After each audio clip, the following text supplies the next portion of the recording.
So we got to talk about Dr. Phil because Dr. Phil has apparently been on a rampage lately and I've completely missed it. A couple of y'all have told me, hey, check out Dr. Phil recently, check out Dr. Phil. And I'm like, what is going on with Dr. Phil? And he is not pulling any punches. First up in his crosshairs is Zohran Mamdani's wife. Yes, the now mayor of New York City, who is absolutely garbage at being a mayor, might I add. But the Democrat mayor of New York City, his wife, did something that was quite disgusting, to say the least. And Dr. Phil is not having it. Not having it at all.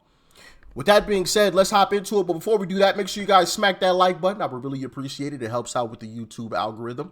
And if you find anything interesting in the video, leave a comment, all right? Helps out as well. Check it out. For most Americans, it's nobody's business who you share your bed with.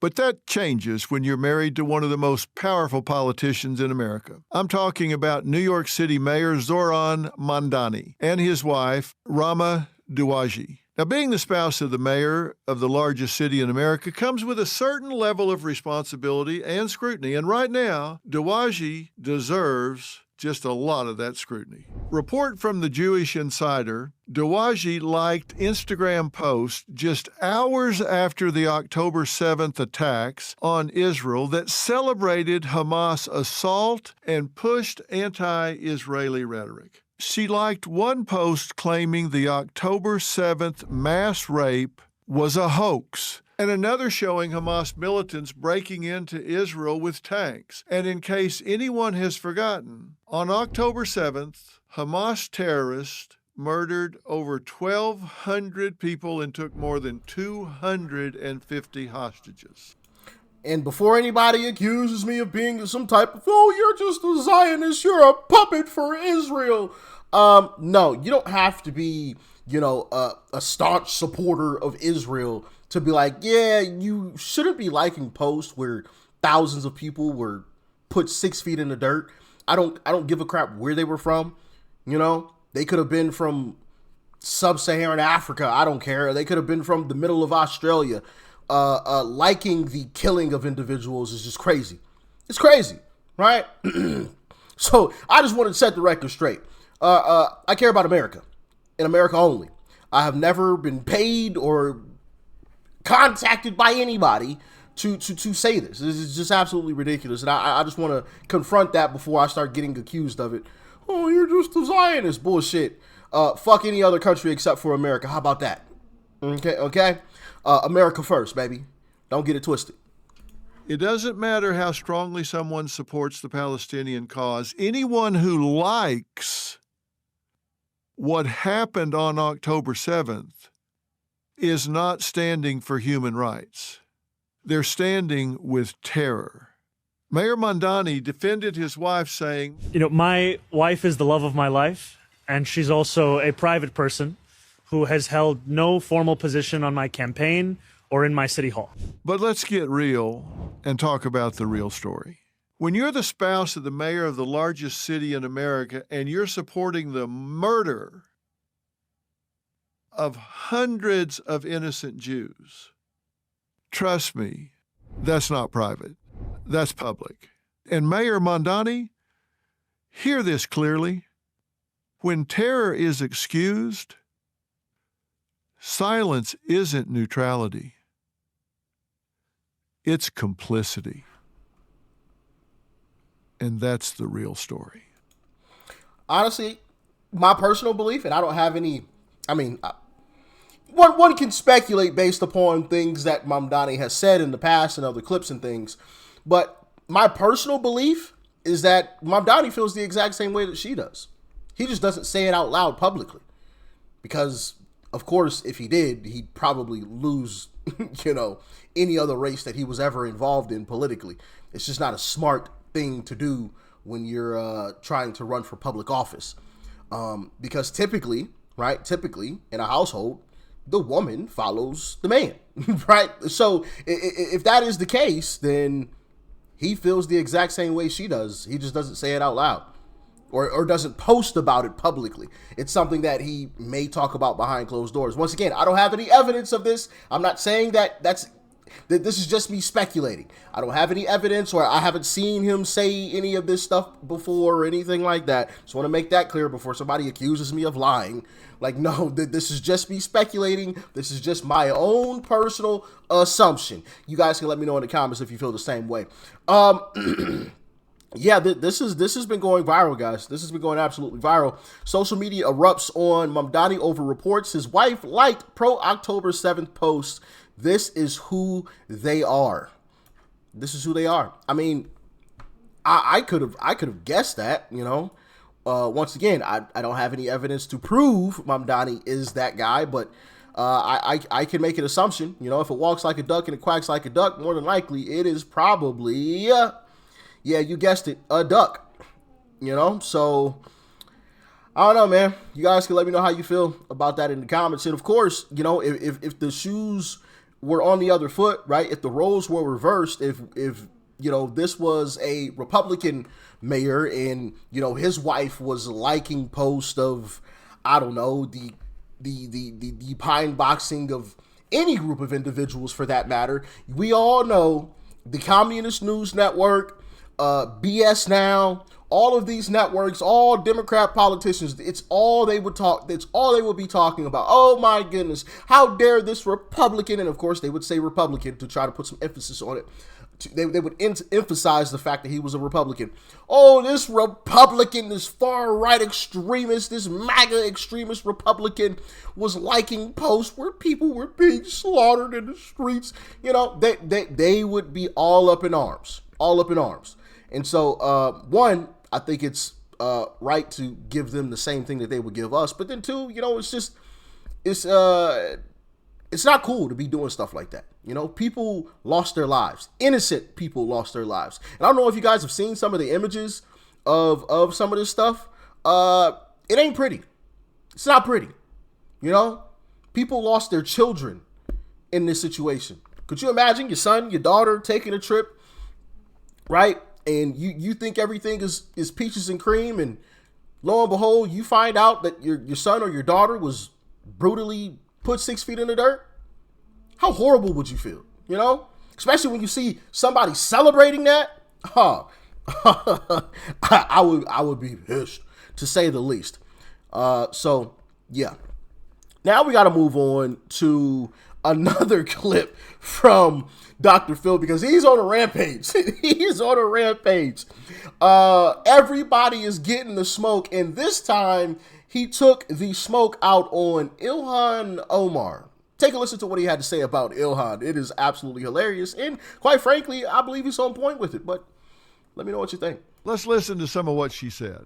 To have a democracy, a beacon of hope for the world, to now be turned into one of the worst countries where the military are in our streets without any regard for people's constitutional rights. Wait. Stop here. You can't make this up. Who are we talking about here? Omar fled Somalia, a failed state, a country ravaged by civil war, corruption, and poverty, and she spent years in a Kenyan refugee camp. I hate that for her. I really do. She resettled in the U.S. as a refugee. So happy for her. She was given housing, afforded education, opportunity, freedom. She became a citizen in 2000 at 17. Again, so happy for her. Thank God she escaped that terrible life. And she was elected to Congress, one of the first Muslim women in the House. The American dream. She has... I don't know who in the world elected her. The fact that she got elected is crazy. Crazy. You know, absolutely crazy. This is the person you elected? Ilhan? Why? Why? What about Ilhan is special? Like, what has Ilhan Omar actually done that is great for America? I'll wait. You know, it's crazy to me. It's crazy. Every reason to be thankful. Is she? Not even almost. Instead, she spends her time bashing the very country that saved her and her family. Here's more of what I consider garbage. I mean, I grew up in a dictatorship. And I don't even remember ever witnessing anything like that. To have a democracy, a beacon of hope for the world to now be turned into one of the worst countries. How about just thank you? Thank you for giving me a soft place to land. Thank you for giving me a track to run on. Thank you for giving me somewhere to be and thrive and grow. And here's the thing. She has the right to say what she's saying. Culturally, psychologically, I think it's disgusting. But does she have the right to say it? Yeah, she does. Yeah, I mean, technically, yes, she does have every right to say what it is that she's saying. But part of me so wishes that people who utter this nonsense, which I know she doesn't even believe it, she's just saying it because it gets some of her constituents riled up. Part of me wishes that people that genuinely believe this stuff, which once again, it's not Democrat politicians, they don't genuinely believe it. But the people that genuinely do, I wish we could send them to some of these third world countries that they think are so great, right? I so wish that we could do that sometimes, so people could genuinely see that this is what it's actually like over here. Oh, America really ain't that bad. No, can I come back to America, please? Oh, please. Uncle Sam, come get me. Trump. I so wish, because, obviously America isn't perfect. Never has been and it never will be. No place on earth is. But it's a hell of a lot better than many, if not every other place on this earth. Okay? And so with that, we have grown so unappreciative. I think that's the word I want to use, because we've grown to expect certain things that a lot of other people on this planet never get to experience. There's a lot of people on this planet who will never get to experience true freedom, who will never have freedom of speech, who will never get to own a firearm, who will never be able to disagree with whoever the leader of their country is. There's a lot of people on this earth who will never get those opportunities, who will never be able to travel to anywhere other than the city that they live in. There are people who are now 6 feet in the dirt simply because they uttered the wrong words. Simply because they uttered the wrong words, and they weren't pine boxed by another, fellow citizen who happened to disagree with them. They were pine boxed by their leader who didn't like what it is that they said.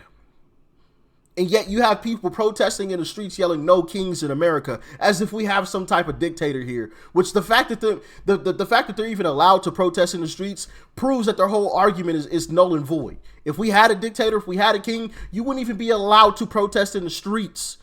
And if you did, you'd be dead. Ask the Iranians what happened to them. Ask them what happened when they protested. Ask them how many of them died. Ask them how many of them knew or know family members who are now buried because they were out protesting against their dictator. It's crazy to me, and it's so annoying. It's so annoying because it's like, bro, there's so many other worse places on this planet. Like this isn't even close. If you think this is bad, oh my goodness, you wouldn't last 10 seconds in some of these other places. Just like I have the right to say it's absolutely disgusting, and whoever voted for her now knows who they voted for and should kick her ass to the curb. Most shocking, instead of gratitude for America, she has the unmitigated gall to just spew nothing but unwavering disdain. And this isn't new. In 2019, she said, "This is not going to be the country of white people." In 2020, she said, "We must dismantle the whole system of oppression."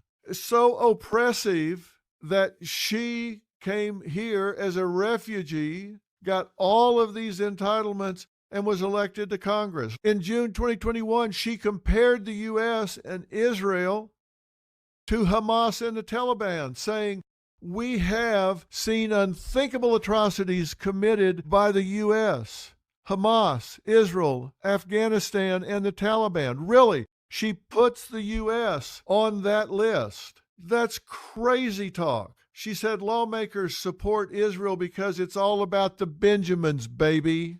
When talking about 9/11, she said, CARE was founded after 9/11 because they recognized that some people did something. really? Some people did something. Way to stand up for your country. She accused U.S. foreign policy of being rooted in colonialism and oppression. If this is such a horrible country, wonder why she doesn't return to Somalia. Well, maybe because Somalia isn't the most corrupt country in the world. It's the second most corrupt country in the world. It's 179th out of 180. Somalia hasn't had a stable central government for decades. 99.2% of Somalian women aged 15 to 49 have been subjected to female genital mutilation. In Somalia, child soldiers are recruited by warlords who employ tactics like abduction, threats, and forced indoctrination to recruit those children. Famine, tribal violence. The life expectancy there is 30 years short of the rest of the world. Adult literacy is less than 40%. Religious minorities, they're persecuted. LGBTQ, killed. But in America, she rose from refugee to congresswoman. She has freedom of religion, freedom of speech, security, yet somehow we are oppressors? Get real, lady. What are you thinking? I mean, all facts, all facts. Once again, is America perfect? No. Has America done some bad things? Absolutely. But it's a hell of a lot better than, for example, Somalia. Because if it wasn't, guess where Ilhan Omar would be? Exactly. That was another great point that he brought up there as well. If America is so terrible, then all of these folks from all of these other countries, why aren't they in their country of origin? Why isn't Ilhan Omar in Somalia? Exactly. I rest my case. Right? I rest my case. Anyway, y'all get in the comments. Let me know your thoughts and your opinions about all of this. Dr. Phil went on a rampage. Call him the can man. Call Dr. Phil the can man because anybody can get it. All right? Stay safe out there. Peace and love. I'm out.